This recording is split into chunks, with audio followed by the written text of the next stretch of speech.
All right. Hi, Easton. Welcome to the Easton Public Library's Community Career Conversations. And we're talking now with Mike Ogrinz.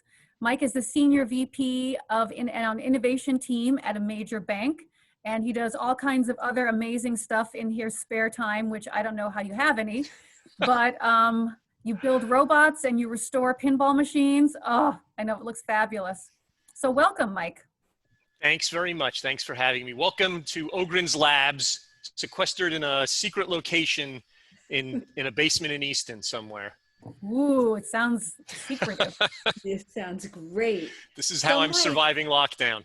Oh, so I bet that's a great way to survive. Tell us a little bit about what you do in your day job to start. We'll start with that. So I've always, well, I shouldn't say always. I've been in my current firm about 15 years and led various innovation teams in there. Most recently, an innovation team in cybersecurity.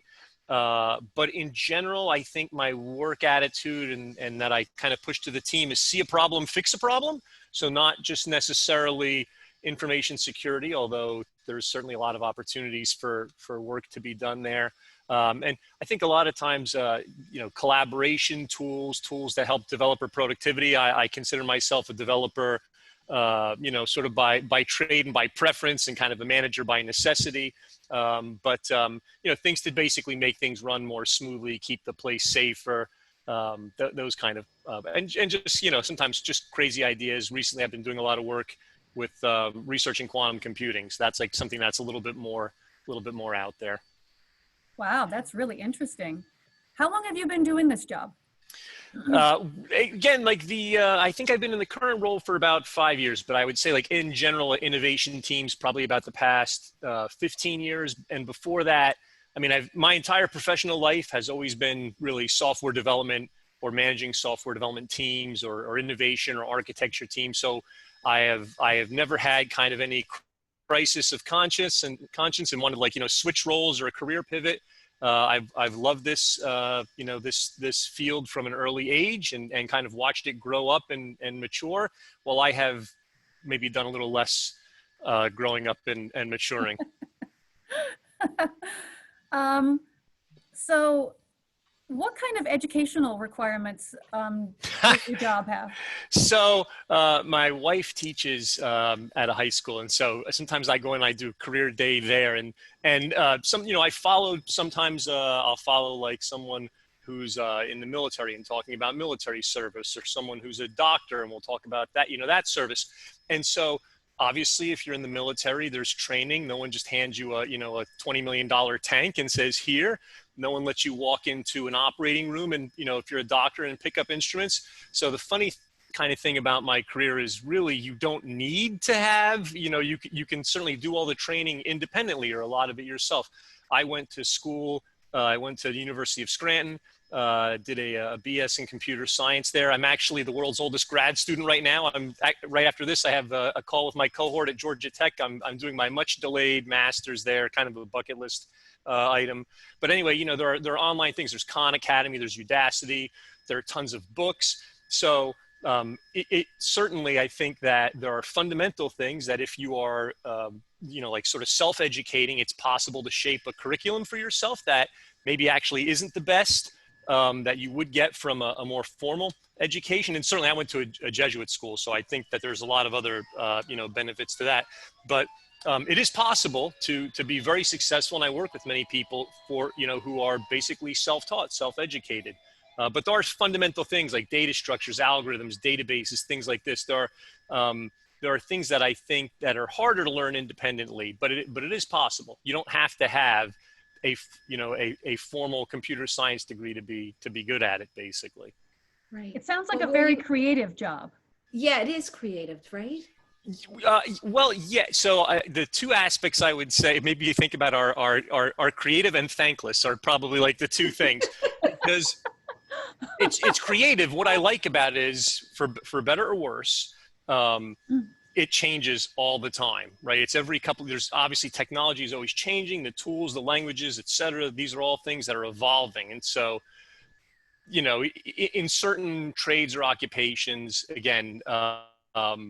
there are advances, but there are fundamental things. The ground doesn't get pulled out from under you. And that's, to some extent, that's true in computer science. Again, certain algorithms, certain approaches, certain things that people did years ago when they wrote these video games. It's almost like a generation kind of lost, like the knowledge of how to do things when hardware and things were so scarce, 30, 40 years ago. And now, of course, there's this surfeit of technology. And I think developers kind of get lazy. They think, oh, we have tons of disk storage, tons of memory, tons of processing power. But you have to be creative. I mean, arguably you had to be more creative when resources were more limited. But there's like always puzzles. I mean, I love puzzles, and really like all these different types of problems, like how you're going to solve it. That's a puzzle to figure out. And then I say it's thankless because a lot of times you might be an individual contributor on something and someone will see the result of the work that you've done, but they won't really appreciate maybe how you kind of crafted the solution. Even sometimes if you're working on a team, everyone will sort of like, put their pieces together, check in their code, but sometimes you do code reviews, but occasionally you get some recognition. People see you solve something in a clever way. But people are more focused on like the results of what you've done than sort of how you did it, how you've done it. And of course, if something breaks, that's, you're going to hear it, as in any role, you hear about it more when something doesn't work than, oh, attaboy, good job. It didn't break for 2 years. No one ever, things I've written that run forever, no one ever, oh, that's great. It never broke. You never hear about those things. Right. That's fantastic. I think that's true in all things in life, right? That's so yes. true. So, Christine, did you have another question about this day job of Yeah, Mike's? absolutely. Go ahead. Like think of one aspect perhaps about being on an innovation team. Like, what's one aspect of that your average person or especially a high school student might not understand? Because it sounds interesting, an innovation team, but like, what's a thing that you do that we might not know about? Well, I'll give you an answer. Maybe so. The thing that we do that you might not expect is we fail a lot, and so part of for some reason, I think that, and this isn't just high school folks. I love doing work around the house. I tiled the wall behind me there, put the floor down, put the weird ceiling up here and things like that.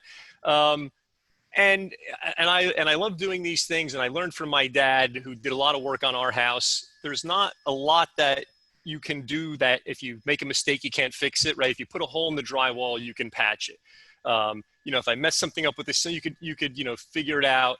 Even I like to do plumbing and things like that. Okay, if you messed up something, you can turn the water off and you can fix it. But for some reason, a lot of people are like reluctant to try and do certain things because there's this fear of failure. I don't know why, sort of culturally, it just seems to be, or maybe it's like a fear of criticism. Maybe it's because we do have we lead so much more of our lives out in the open now with social media, but there's this notion of like only demonstrating your best self. But we do sort of celebrate failure on the team because it's an innovation team. And the reality is that probably 5% of the things that we try work and 95% don't, but we learn something from it. So we still do those things. So I think that, the biggest thing, the biggest lesson I would just say is don't let a fear of not knowing how to do something or something, breaking along the way. Don't let that keep you from actually acting or trying something. And I know on the people that, that we hire on the team, that's kind of something that we have to drum out of them a little bit. And one of those things that, one of the ways we try and do that is we talk very openly about stuff on the team, about things we tried that don't work out. Because if you're going to sort of destigmatize failure, you have to talk about it. You can't just try and, let's not talk about this because it didn't work out. So that's really important, is just try. And if it doesn't work out, there are very few things that you can't fix. Yeah, and it's a learning experience. I mean, that's part of learning, I think, throughout someone's life is if only everything you did worked perfectly, you wouldn't be learning a lot about your job or about how it works or about life in general. I mean, failure. You probably would not be growing. Yeah, exactly. Yeah. I mean, that's that trying and failing and, trying, 100 times and failing, that's fine. I mean, I do have to try and hopefully sneak some successes in occasionally. But also we just set that expectation where I work that, on the innovation team.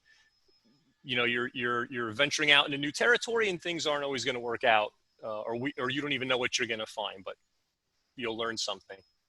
Well, it sounds so fascinating, right, Mary Beth? Oh, it sounds great. I love it. Yeah, it sounds great. Mike, you know, it was such a pleasure to talk with you about this. Absolutely. And every now and then I can see little lights going off. I turned on a little background effects for you I guys. saw on that. Is that a pinball machine?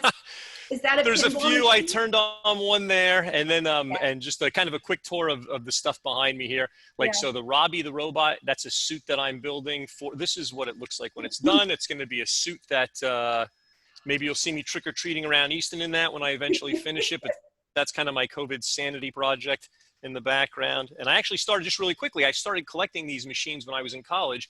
I wanted to learn. I was learning about how to program computers. And I really wanted to learn more about the hardware underneath, how it works. And a friend of mine said, well, you know, you can sort of buy and repair these old video games and you'll learn about electronics. And then when you're done, you'll have, you know, the game. So I used to, you know, look up arcade companies in the phone book. And this is, you know, sort of like pre-eBay, pre-Craigslist. So, you know, for $50 or $100, I would get a project to work on. And that's kind of where it happened. But again, just that idea of, did I know how many times did I make things worse before I finally got things working? Plenty of time.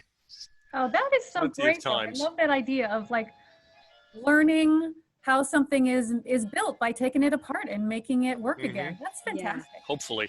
Yes. Love that.